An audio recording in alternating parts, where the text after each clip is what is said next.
इसमें कोई दो राय नहीं है कि आज ग्लोबल एनर्जी मार्केट सबसे चुनौतीपूर्ण दौर से गुजर रहा है। ईरान, इजरायल और अमेरिका के बीच छिड़ी जंग ने दुनिया के सबसे महत्वपूर्ण समुद्री मार्ग हॉर्मुज को युद्ध के मैदान में बदल दिया है।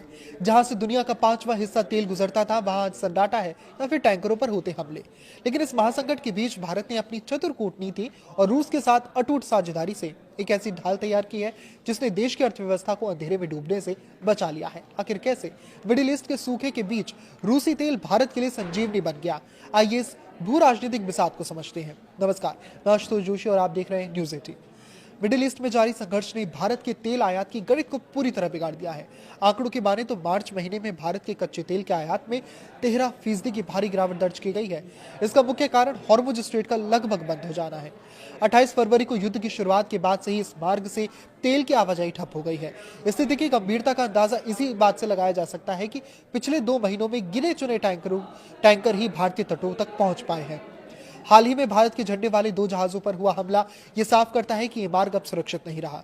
नतीजतन इराक और यूएई जैसे पारंपरिक सप्लायर से होने वाली सप्लाई कई सालों के न्यूनतम स्तर पर पहुंच गई है और ओपेक यानी ओपीईसी देशों की हिस्सेदारी गिरकर रिकॉर्ड निचले स्तर पर यानी 29% पर आ गई है। जब मिडिल ईस्ट से सप्लाई 61% तक गिरकर महज 11.8 लाख बैरल प्रतिदिन तक रह गई है, तब रूस ने भारत का हाथ थामा। मार्च में रूस से तेल का आयात फरवरी की तुलना में लगभग दुगना होकर 22.5 लाख बैरल प्रतिदिन के रिकॉर्ड स्तर पर पहुंच गया। दिलचस्प बात यह है कि भारत के कुल 45 लाख बैरल प्रतिदिन के आयात का आधा हिस्सा अकेले रूस से आ रहा है। ये बदलाव केवल व्यापारिक नहीं बल्कि सामरिक भी है। भारतीय रिफाइनरियों ने रूसी तेल की खरीद उस वक्त तेज की जब अमेरिका ने ईरान युद्ध के कारण आसमान छूती तेल कीमतों को नियंत्रित करने के लिए रूसी तेल पर लगे प्रतिबंधों में ढील दी। तब ट्रंप प्रशासन द्वारा इस छूट को 1 महीने के लिए और बढ़ाने से भारत को बड़ी राहत मिली है, जिससे भारत प्रतिबंधित रूसी तेल खरीदने वाला पहला देश बन गया है।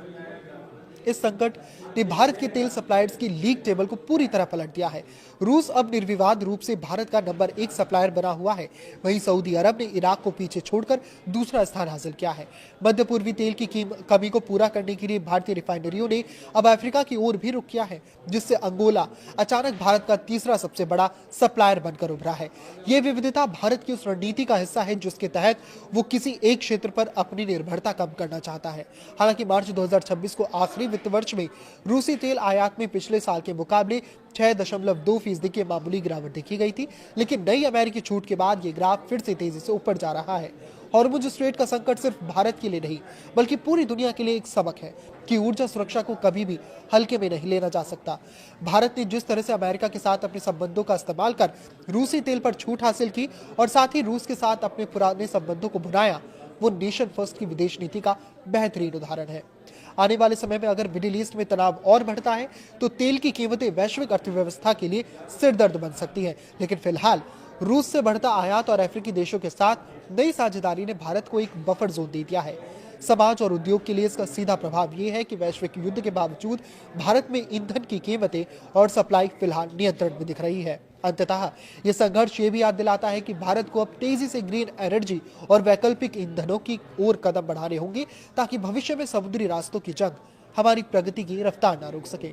इस पर आपकी क्या राय है हमें कमेंट करके जरूर बताएं, लाइक करें, शेयर करें और इसी तरह जुड़े रहें। नमस्कार।